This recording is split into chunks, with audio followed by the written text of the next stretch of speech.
O que aconteceu naquela terça-feira de novembro, eu ainda carrego comigo, não pelo escândalo que poderia ter sido, porque no final não houve escândalo nenhum.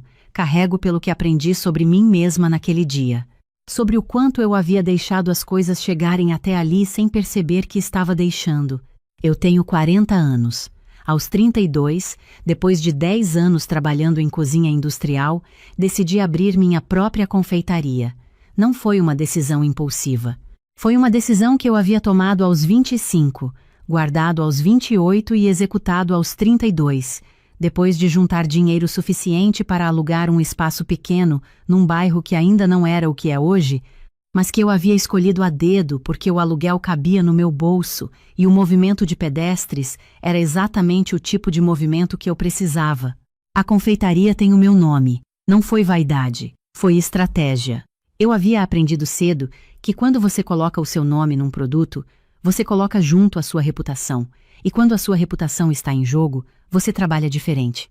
Trabalha com mais cuidado, com mais atenção, com a consciência de que cada bolo que sai dali carrega algo que não tem preço e que, se for destruído, não tem como ser devolvido.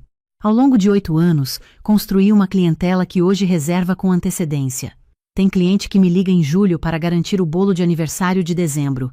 Tem empresa que fecha contrato anual para eventos. Tem família que me procura para casamento, batizado, formatura, como se eu fosse parte do calendário deles, como se os momentos importantes da vida precisassem passar pelas minhas mãos antes de acontecer. Isso não me enche de orgulho de um jeito arrogante. Me enche de responsabilidade. Porque cada um desses pedidos é uma confiança que alguém depositou em mim, e eu não posso trair isso. Trabalho com uma ajudante fixa durante a semana e contrato mais 2 pessoas nos meses de alta temporada. Novembro e dezembro são os meses mais pesados do ano. Os pedidos começam a se acumular em setembro. A agenda de dezembro fecha em outubro. Quem não reserva antes da segunda semana de outubro geralmente não consegue encaixe. E eu, todos os anos, preciso dizer não para pessoas que deixaram para a última hora e que às vezes ficam chateadas, como se eu tivesse a obrigação de sempre encontrar um jeito. Naquela terça-feira de novembro, eu estava no fundo da confeitaria, finalizando a decoração de um bolo de casamento que ia ser entregue na quinta. Era um trabalho delicado, de açúcar estirado e flores feitas à mão, do tipo que exige concentração e silêncio. Estava com o celular no silencioso quando recebi a mensagem. Só vi quando fui lavar as mãos e peguei o aparelho para checar o horário. A mensagem era de uma conta que eu não reconhecia. Dizia: "Oi, tudo bem? Sou a Renata, amiga da sua cunhada. Ela me disse que você ia confirmar os sabores da minha encomenda essa semana. São 120 docinhos e um bolo de 2 andares para o dia 22. Você confirma?" Li 2 vezes. Depois uma terceira, mais devagar, como quem lê um documento em idioma que conhece, mas que naquele momento parece não estar fazendo sentido. Minha cunhada. 120 docinhos. Um bolo de 2 andares, dia 22. Fui até a minha agenda. O dia 22 de novembro estava ocupado. Tinha uma entrega de bolo de aniversário de 15 anos pela manhã, 2 lotes de docinhos para um evento corporativo à tarde, e no final do dia, a retirada de um naked cake que eu havia começado a montar na semana anterior.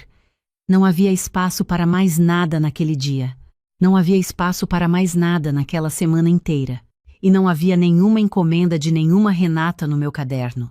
Respondi com cuidado que havia um engano, que eu não tinha nenhum pedido registrado naquele nome para aquela data e que, infelizmente, minha agenda para novembro já estava encerrada. Ela respondeu em menos de 2 minutos, mas sua cunhada disse que estava garantido. Ela até me passou o valor. Eu já avisei as minhas amigas que era confirmado. Fiquei olhando para a tela. Coloquei o celular na bancada. Fui até a pia, abri a torneira, lavei as mãos outra vez, não porque estavam sujas, mas porque precisava fazer alguma coisa com o corpo, enquanto a cabeça tentava organizar o que estava acontecendo. Minha cunhada havia prometido uma encomenda no nome da minha confeitaria para uma pessoa que eu não conhecia, em uma data em que eu não tinha capacidade, sem me perguntar nada. Liguei para o meu marido. Ele demorou para atender.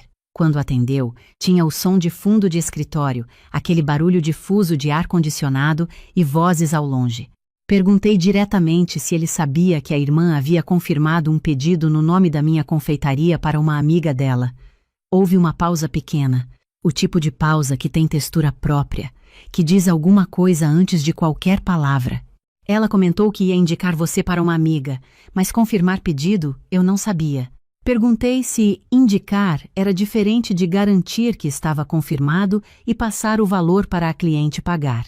Ele não respondeu imediatamente. Disse que precisava saber porque a cliente havia me contactado como se o pedido já existisse e eu precisava resolver aquilo. Ele disse que ia ligar para a irmã e me retornar. Desliguei. Voltei para o bolo de casamento, mas a concentração havia ido embora. Fiquei olhando para a flor de açúcar que estava fazendo e percebendo que não conseguia continuar sem arriscar estragar o que já estava pronto. Cobri a peça com um pano úmido, sentei na cadeira do fundo e esperei. Minha cunhada me ligou 25 minutos depois. Não foi meu marido, foi ela. Ligou com a voz de quem está prestes a explicar algo simples para alguém que está complicando à toa. Disse que havia comentado com a amiga que eu tinha uma confeitaria muito boa e que provavelmente dava para encaixar um pedido para o aniversário dela. Que a amiga havia gostado da ideia. Que ela não havia dito que era certeza, tinha dito que ia ver. Mas que depois a amiga tinha entendido que era confirmado, que ela não havia dado o valor, havia dado uma ideia de valor, baseada no que eu havia cobrado num bolo de família 2 anos antes. Perguntei quantas pessoas estavam esperando esse pedido. Ela fez uma pausa. Disse que a Renata havia convidado as amigas para um chá de aniversário surpresa, que era um grupo de umas 12 pessoas, que elas haviam reservado um espaço, que algumas vinham de fora. Que estava tudo organizado em torno do dia 22. Disse que entendia a situação, mas que eu não havia sido consultada em nenhum momento, que a minha agenda de novembro estava fechada desde outubro e que não havia como encaixar aquele pedido sem cancelar algo que outra pessoa havia reservado com antecedência e que havia pagado. Mas é um pedido pequeno, 120 docinhos e um bolo não é tanto assim. Respondi que para quem está de fora pode parecer pequeno. Para quem está dentro de uma cozinha em novembro, não existe pedido pequeno quando a agenda já está no limite. Disse que não era questão de tamanho, era questão de capacidade real e de compromisso com quem já havia reservado antes. Você não consegue fazer uma exceção? É minha amiga. Disse que não havia exceção possível sem prejudicar alguém que havia seguido o processo correto, que havia entrado em contato, aguardado a confirmação, pago o sinal e organizado a própria agenda em torno da minha entrega. Ela disse que ia ser muito constrangedor para ela. Desliguei com cuidado, sem bater, sem alterar a voz, mas desliguei. Fui até a frente da confeitaria. Estava vazia naquele momento da tarde, entre o movimento do almoço e o do final do dia. Sentei atrás do balcão e fiquei olhando para a rua por alguns minutos sem pensar em nada específico, ou tentando não pensar. Mas as coisas foram chegando mesmo assim. Não era a primeira vez que algo parecido acontecia. Era a primeira vez que envolvia a confeitaria diretamente, mas não era a primeira vez que a lógica era essa. A lógica de que o que é meu está disponível para ser distribuído sem que eu precise ser consultada. Que dizer, provavelmente dá, para alguém de fora, equivale a uma garantia. Que o meu trabalho, a minha agenda, o meu nome podem ser comprometidos em nome de uma gentileza que nunca foi combinada comigo. Lembrei da festa de fim de ano da família do meu marido, 2 anos antes, quando minha cunhada havia dito para a sogra que eu certamente faria os doces sem me perguntar, e eu havia feito, porque quando soube já era tarde, já estava combinado, já havia expectativa, e eu havia engolido a situação e passado um fim de semana inteiro produzindo para uma festa de 40 pessoas de graça. Lembrei de quando ela havia me pedido para fazer só um bolinho simples para o aniversário da filha dela com uma semana de antecedência, em dezembro, e eu havia reorganizado tudo para encaixar, porque era família, e família é assim. Lembrei de quando ela havia postado uma foto de um bolo meu nas redes sociais sem me marcar, acreditando apenas que era caseiro, e quando eu havia comentado gentilmente que era da minha confeitaria, ela havia dito que não havia pensado nisso, que não era mal intencionado. Cada uma dessas vezes eu havia deixado passar. Havia entendido, havia cedido, havia reorganizado.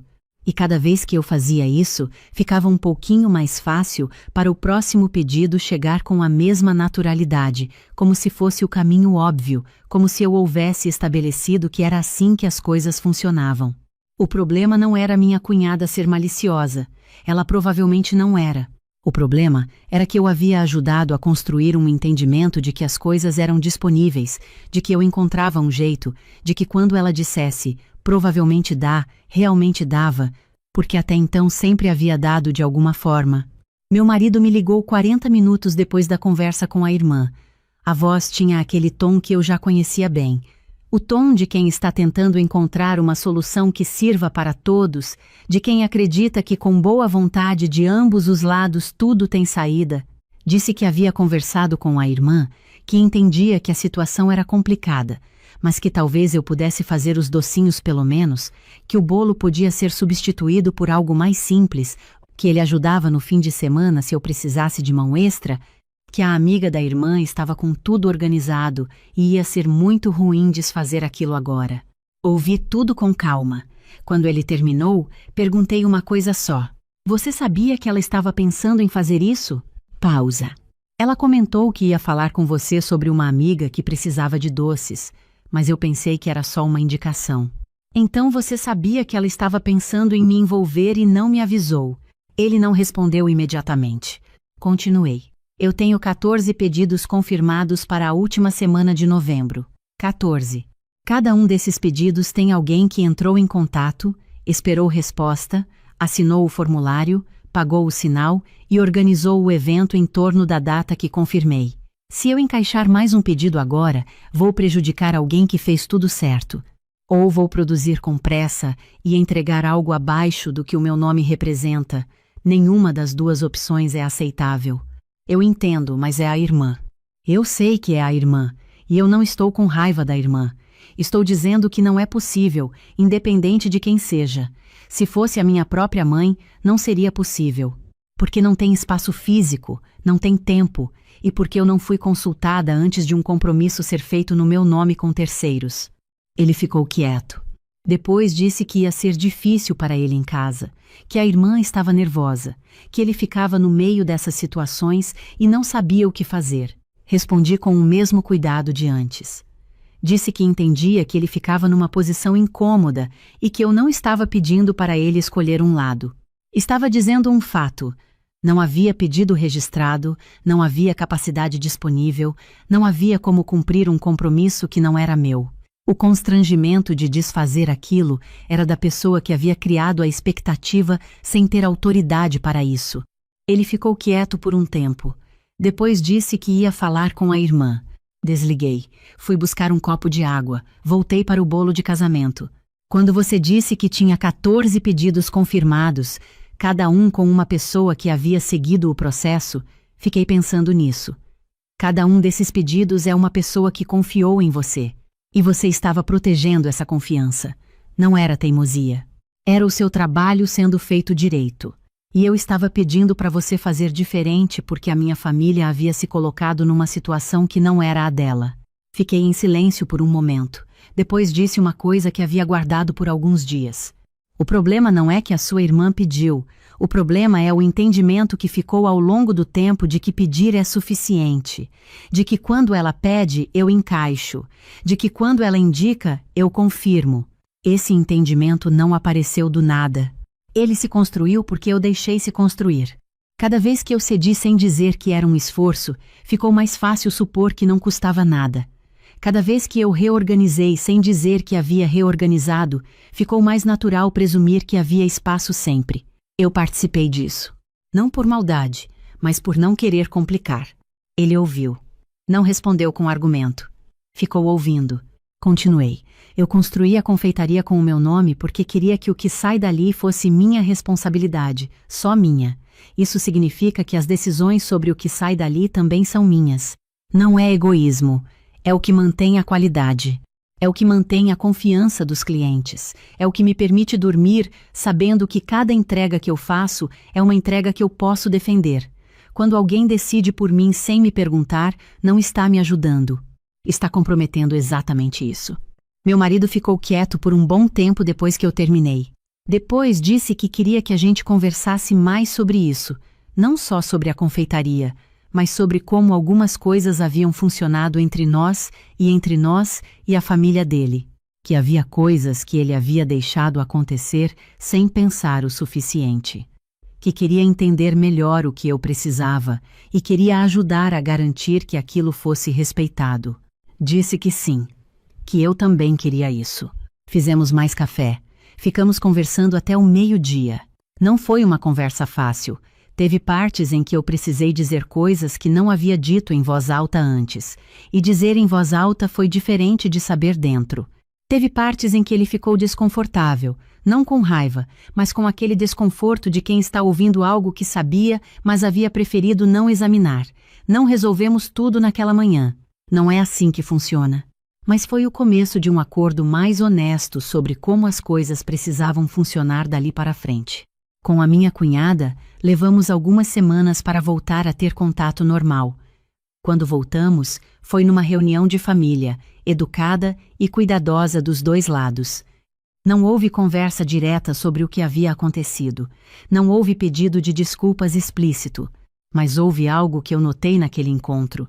Uma coisa pequena, mas precisa. Ela não presumiu nada. Quando o assunto de um evento futuro surgiu, ela não disse, a cunhada faz os doces. Disse, vou ver se a cunhada consegue, mas ela tem a agenda cheia. Era uma frase pequena, mas era uma frase que reconhecia que havia um processo, que havia uma agenda, que havia uma resposta a ser esperada e não uma disponibilidade a ser assumida. Aquilo havia mudado, talvez porque ela havia entendido que havia um limite, talvez porque meu marido havia tido uma conversa com ela que eu não havia presenciado.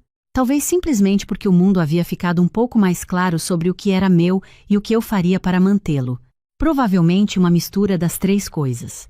O que eu sei é que nas semanas seguintes, quando o dezembro chegou com todo o peso que dezembro sempre tem, eu trabalhei com a mesma intensidade de sempre, com a diferença de que a intensidade era toda direcionada para quem havia seguido o processo. Não havia pedido não registrado, não havia expectativa criada sem minha participação, não havia nome comprometido sem minha ciência. A confeitaria abriu o mês de dezembro com a agenda exatamente como eu havia planejado em outubro. Cada pedido confirmado, cada data respeitada, cada entrega feita do jeito que eu havia prometido. Às vezes eu penso naquele momento em que li a mensagem da desconhecida naquela terça-feira. Penso em como eu poderia ter respondido diferente. Poderia ter dito, deixa eu ver o que consigo fazer. Poderia ter tentado encaixar, improvisado, dormido menos, pedido para minha ajudante ficar mais horas, entregado algo abaixo do que o meu nome representa e chamado isso de ser flexível, de ser família, de não complicar. Sei exatamente como isso teria terminado. Sei porque havia versões menores disso antes. E cada vez que terminava assim, o próximo pedido chegava com mais certeza de que havia espaço, com mais naturalidade, com menos hesitação, porque havia sido confirmado indiretamente que havia espaço sempre. O que fiz naquela terça-feira não foi um ato de coragem extraordinário, não foi uma declaração de guerra, foi simplesmente dizer a verdade em voz alta e com clareza. Não há registro, não fui consultada, não é possível. 3 frases. Mas foram as 3 frases mais difíceis que eu havia dito naquele contexto, não porque havia resistência do lado de fora, mas porque havia dentro de mim um reflexo que havia sido treinado por anos a encontrar uma saída antes de dizer que não havia saída. Um reflexo que dizia para eu ser razoável, para eu não dificultar, para eu lembrar que era família. Aquele reflexo não desapareceu. Ainda aparece às vezes naquele impulso de suavizar antes de ser preciso, de antecipar a necessidade do outro antes de considerar a minha própria capacidade, de dizer que não é nada quando é alguma coisa.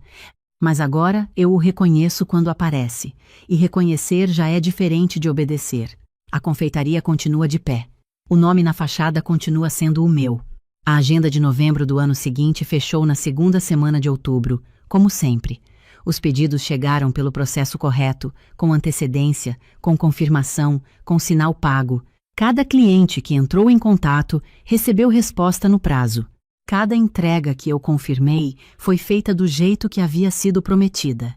E quando alguém pergunta se eu tenho disponibilidade, a resposta vem de mim, só de mim, porque é o meu nome que está na porta, e o que passa por essa porta passa pela minha decisão primeiro.